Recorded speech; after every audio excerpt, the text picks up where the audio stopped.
movie starts with a girl named Mara sitting in class, bored out of her mind. She drops her pencil, and when she bends to pick it up, the girl sitting in front of her suddenly explodes. Mara, stunned, says the girl was nice and normal, not the type you'd expect to explode. While everyone else runs screaming from the classroom, Mara stays behind. They weren't friends, just classmates, but everyone liked the girl, especially one particular student. As the kids rush out of the school, Tess finds Mara outside and asks what happened. Tess can't believe it until she notices Mara's shoes splattered with blood. Forensic teams are seen collecting evidence from the classroom. Besides the girl, nothing else was seriously damaged, just some superficial mess, as Mara puts it. The students are taken to the police station for questioning. Mara jokes around with the officer, but he isn't amused by her sarcasm. Afterward, they're allowed to clean up, and Mara asks for her shoes back. Instead, they're given fresh clothes and made to wait in the station. Dylan, one of the students, makes a weird joke about how the whole thing felt like a Cronenberg movie, but only Mara laughs. The rest of the kids start throwing out theories about why this happened until one girl asks when they'll be allowed to leave. Mara replies that it'll happen once the police are sure it won't happen to someone else. Mara's parents pick her up and take her home. As soon as they get there, she goes to her room, smokes some pot, and tries to unwind. While lying on her bed, she gets a text from someone confessing they have a crush on her. The next day, at the funeral, she and Tess watch the girl's father quietly peel a sticker off his car. Afterward, they visit the Dalton twins to buy shrooms, despite Tess thinking it's a bad idea. Later, at a coffee shop, Mara dumps all the shrooms into her latte. The two have been best friends forever and dream of growing old together in a beach house. While chatting about the dead girl, Dylan shows up and flirts with Mara, who realizes he's the one who texted her. He says the explosion made him want to stop wasting time and start living fully. The shrooms hit hard, and Mara throws up while Dylan holds her hair. She starts hallucinating and shares it with him, and he thinks it's cool.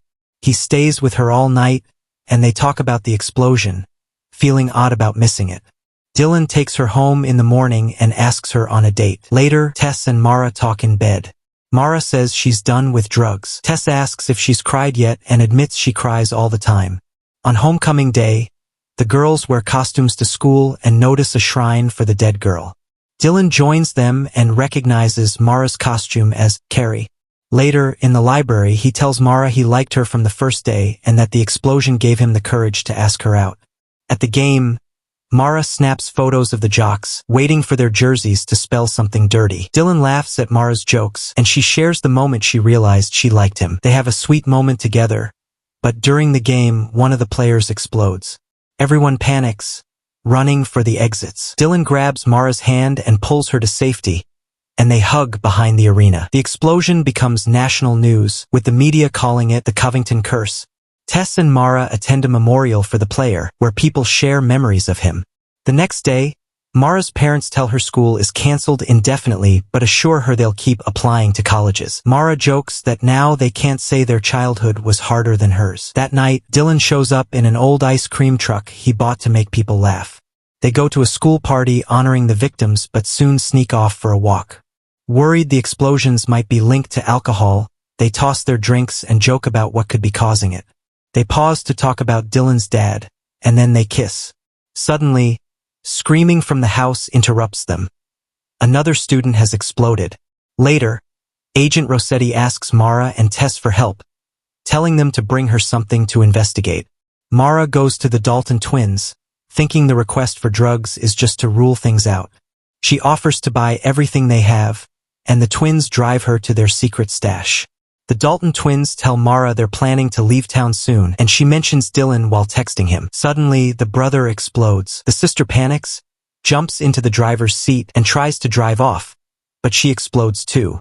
The car crashes, and Dylan arrives at the wreck, frantically searching for Mara. He finds a bloody handprint and follows it into the woods, eventually spotting her washing up in a river. Relieved, he hugs her and says he thought she'd died. He's brought her a sweatsuit and already called Rossetti for help. As they talk, they notice someone in a hazmat suit watching them. More suits appear and grab them both. Mara wakes up in a hospital, panicking until she sees Dylan on the bed next to hers.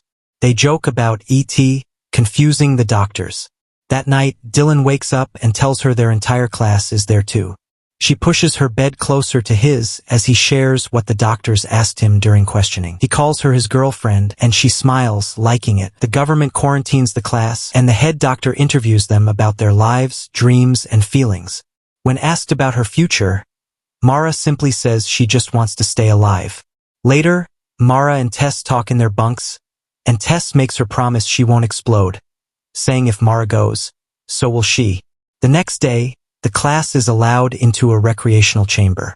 Mara complains about being bored and jokes about breaking out, but no one agrees since others have already tried. The class shifts to discussing the explosions, with two boys arguing if it's a curse. Dylan shares a silly theory and everyone mocks him, but he and Mara later sneak off to make out in the shower. A government official gives the class a dull PowerPoint presentation and offers to answer questions, but Mara mocks him, frustrated by their lack of progress. The official's cliché response makes the kids laugh, but anger quickly builds, especially when one of them suddenly explodes. Later, another student dies in their sleep. Tests are performed endlessly, but nothing works. Parents wait outside the facility, desperate for answers, as the head doctor informs one grieving couple about their child's death. Despite all efforts, the kids keep dying, and the experiments fail to stop it. The kids try to live normally, but more of them keep exploding. The doctors grow restless until the blue pill starts working, bringing hope. Soon, the kids are sent home. Mara's parents surprise her with a Christmas tree, and they decorate together while vaping and joking about adulthood. Mara takes a pill before bed, and the next day Dylan visits. They sleep together, and when she asks if they're safe, he says they'll take it one day at a time. At school, a teacher promises to help them graduate despite the explosions. Later, Rossetti checks Mara's blood pressure and jokes about the pill's nickname, snooze button, but warns it's not over. On Valentine's Day, Mara and Dylan have a private party in his barn. He says he loves her, and she responds with a laugh. At school, the doctor explains the pill, but when a volunteer follows her instructions, he explodes. Chaos breaks out as more kids explode, and everyone runs for safety. Mara escapes through a side door as kids keep dying around her. Mara meets Dylan outside, and they hug, but he suddenly explodes in front of her.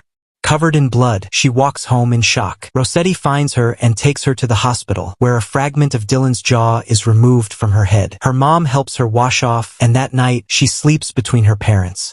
Mara sinks into depression, stops taking her pills, and refuses to speak.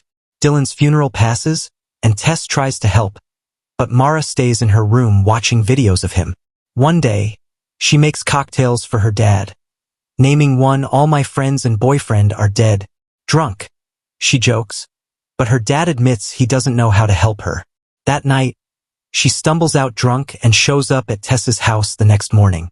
They argue about school, with Tess frustrated over Mara losing hope. Tess leaves for school, leaving Mara behind. Mara storms a protest about the curse, steals alcohol from a store, and throws a bottle at Rossetti's car. Later, she fights with her parents, refusing their help and saying they can't fix the fact that she might die. Alone in her room, she thinks about prom but ends up on a message board where students blame her for the curse. Believing them, she visits the school memorial, her classroom, and where Dylan died. On prom night, she sits on a swing until Tess joins her. Tess tells Mara she's leaving Covington that night but promises they'll always be best friends. Mara finally goes to prom, drunk, and laughs at the bleak atmosphere.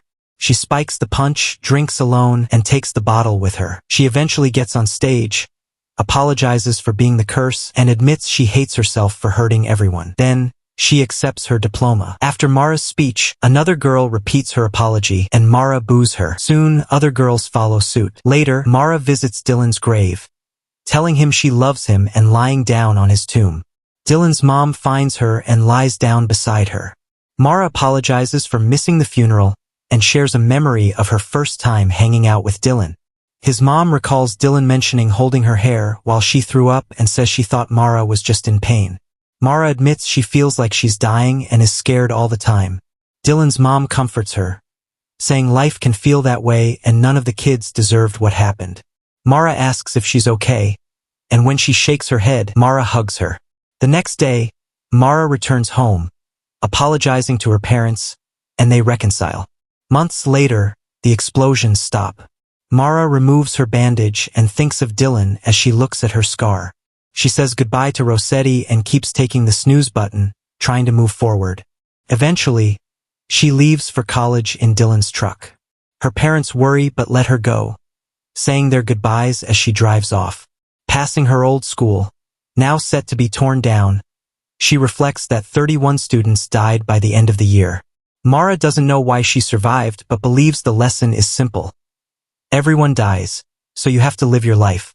She imagines her future, college, marriage, even becoming a mom or president. She thinks about growing old with Tess in their dream beach house. Bad things will always happen, but she refuses to live in fear anymore, knowing life is fleeting for everyone.